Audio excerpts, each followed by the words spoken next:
Umpisahan natin ang ating programa sa Bantay Bigas. O ito na, ating kuna na po ng pahayag. Maganda yung sinabi ni Mang Nards kanina, no? Pag daw nangulit yung mga supplier sa kanila, supplier nila, yung mga nagbabagsak diyan sa mga retailer sa palengke.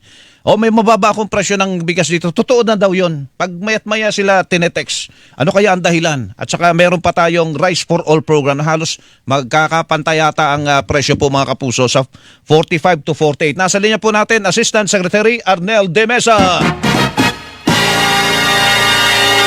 Asek De Mesa, magandang umaga po. Hello. Asek. Ay, magandang umaga, Melo, sa lahat na nakikinig at nanonood. Magandang umaga po. Opo, unahin natin yung itong Rice for All program.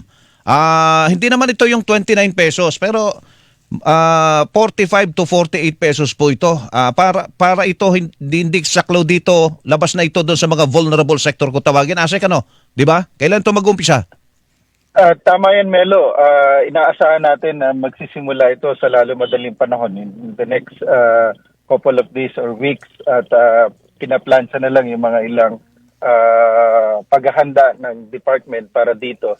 At ito ay ititinda rin sa mga kadiwa centers natin. Opo. At ito ay para nga sa general public, yung ating mga beneficiaryo noong 29 pesos, yung membro ng vulnerable sector, ay pwede rin na makabili dito sa Rice for All. Opo. Aba, mas malaki yun, mas mataas yun. 45, tama ba? 45 to 48 pesos per kilo? Yan yung mga initial na computation namin, 45 to 48. Pero depende pa rin, pwede pa rin magbago yan. Hindi pa pinal yung presyo na yan. Depende sa mga factors na pwede pang ma-consider natin. I-anunsyo natin yan, Melo, sa mga susunod na Pwede pang bumaba, Asek? Pwede pa bumaba. Opo. Ano po ba ang kalagayan ng ating bigas sa ngayon? Kasi nung isang araw lang, kausap namin yung mga taga Federation of Free Farmers at iba pa mga farmers organization. Masyado daw mababa na ang bentahan doon sa farm gate, Asek? Yung sa farm gate, sinecheck natin yan. Kasi yung bilihan ng NFA nasa 23 hanggang 30 pesos, nag-average ang 25 to 26. Bagamat maliit lang yung participation ng National Food Authority sa kabuang trade ng palay. Mga 5% lang yan dahil karamihan talaga ay private traders ang namimili. Pero last, itong huling anihan ng dry season ay nakapamili ang NFA ng 3.36 million bags. Opo. Record yan at first time uli nila for so long a time na na-meet nila yung target nila na procurement. Opo. So itong Rice for All program, manggagaling din lahat ito sa NFA? Ano yan? Marami na tayong katuwang dyan, kasi hindi nakakayanin ng NFA yan. Hindi na sa NFA ang source ng Rice for All. Pero yung sa mga vulnerable na 29 pesos, kasali doon ang NFA?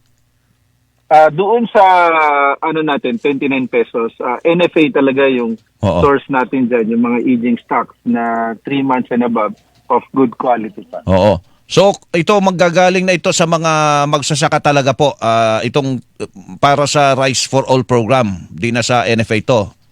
Yung mga... Yes, so iba na yung sources ng bigas natin dyan. Oo. Not unlike nung 29 pesos natin, P29 program. Oo. Pang NFA lang talaga yan. So, parang tumutugma ito doon sa report kanina ni Alan Gatos. Kasi yung mga retailer ngayon, kinukulit na daw ng mga supplier nila na meron silang mas mababang presyo ng bigas ngayon. Na mga ganyan din, mga 45 to 48 pesos, Asek. Tama ba yun?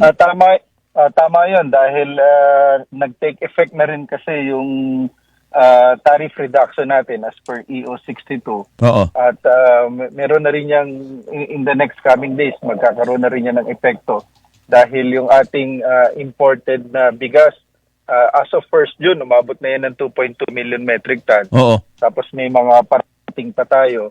So yung mga parating na mas mura, inaasahan nga ng PFA sa kanilang unang pagtaya, ay talaga mas mababa kumpara doon sa prevailing prices. So itong 45 to 48 gagaling sa Rice for All tsaka itong mga nasa palengke ngayon, ito na yung mga dumating na mga imported, Asek? Check natin yung mga sources, Melo, sa lahat ng possible dito sa Rice for All. Okay. So, pinaplan siya lang. We will let you know yung mga details. Oo. Mga gaano karami yung initial na lalargahan nyo? Kailan ba ito mag-take effect? Ang balita dito, meron ako initially 300 sacks per Kadiwa store. Tama ba yon? Yung 300 sacks per Kadiwa store, yun yung sa 29 peso natin na program. Every 3 days per week. Oo. So 100 bags per day tayo. That's equivalent to 5 metric tons per day or mga 1,000 na individual at 5 kilos per pack. So yan yung ibinebenta natin ngayon at 29 pesos. Oo. So yung mas marami ang 29 pesos sa ngayon kaysa doon sa 45 to 48 pesos. Asek? Yeah, unti-unti yan nadadami. Marami na nag-commit sa atin para dito sa Rice for All. At inaasahan natin talaga na magtutuloy-tuloy ito. Okay, sige. Makikibalita uli kami. So,